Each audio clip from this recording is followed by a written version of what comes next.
ಇನ್ನು ಇಷ್ಟು ಮಾತ್ರ ಆಗಿಲ್ಲ.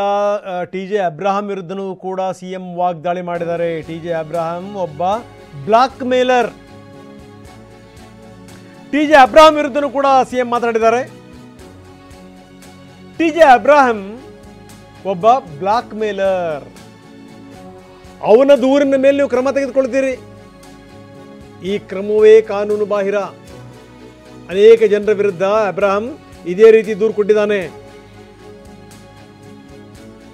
ಆದರೆ ನಾನು ಯಾವುದೇ ತಪ್ಪು ಕೆಲಸ ಮಾಡಿಲ್ಲ. 26ಕ್ಕೆ ಬೆಳಗ್ಗೆ 11:30ಕ್ಕೆ ದೂರು ಕೊಟ್ಟಿದ್ದಾನೆ. ದೂರಿನ ಪರಾಮರ್ಶೆ ಮಾಡದೆ ನೀವು ಸಂಜೆ ನೋಟಿಸ್ ಕೊಡ್ತೀರಿ. ಬೆಳಗ್ಗೆ ಕಂಪ್ಲೇಂಟು, ಸಂಜೆ ನೋಟಿಸು. ನೋಟಿಸ್ ಕೊಟ್ಟಿರೋದೇ ಕಾನೂನು ಬಾಹಿರ.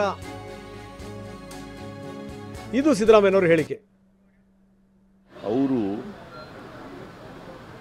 ಶೋಕಾಸ್ ನೋಟಿಸ್ ಕೊಟ್ಟಿದ್ರಲ್ಲ, ಅದನ್ನು ಇಟ್ಕೊಂಡು ಚರ್ಚೆ ಮಾಡಿದ್ದಾರೆ. ಸುದೀರ್ಘವಾಗಿ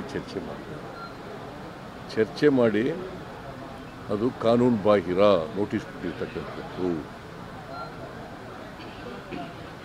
ಅದಕ್ಕೋಸ್ಕರ ಆ ನೋಟಿಸನ್ನು ವಿಡ್ರಾ ಮಾಡಬೇಕು.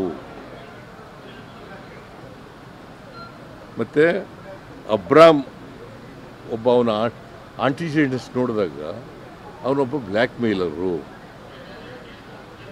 ಅವನ ಕಂಪ್ಲೇಂಟ್ ಮೇಲೆ ನೀವು ಆಕ್ಟ್ ಮಾಡಿರ್ತಕ್ಕಂಥದ್ದು ಕಾನೂನು ಬಾಹಿರವಾಗಿರ್ತಕ್ಕಂಥ ವಿಚಾರ. ಅವನು ಈ ಥರದ್ದು ಅನೇಕ ಜನರಿಗೆ ಇಂಥದೇ ನೋಟಿಸ್ ಕಂಪ್ಲೇಂಟ್ಗಳನ್ನು ಕೊಡ್ತಾ ಇದ್ದಾನೆ. ಅದು ಯಾವುದೇ ಅಫೆನ್ಸನ್ನು ನಾನು ಮಾಡಿಲ್ಲ. ಅದರಿಂದ ನೀವು ಯಾಕಂತಂದರೆ ಅವನು 26ನೇ ತಾರೀಕು 26/7/2024 ಕಂಪ್ಲೇಂಟ್ ಕೊಟ್ಟವನು 11:30. ಅವತ್ತೇ ರಾಜ್ಯಪಾಲರು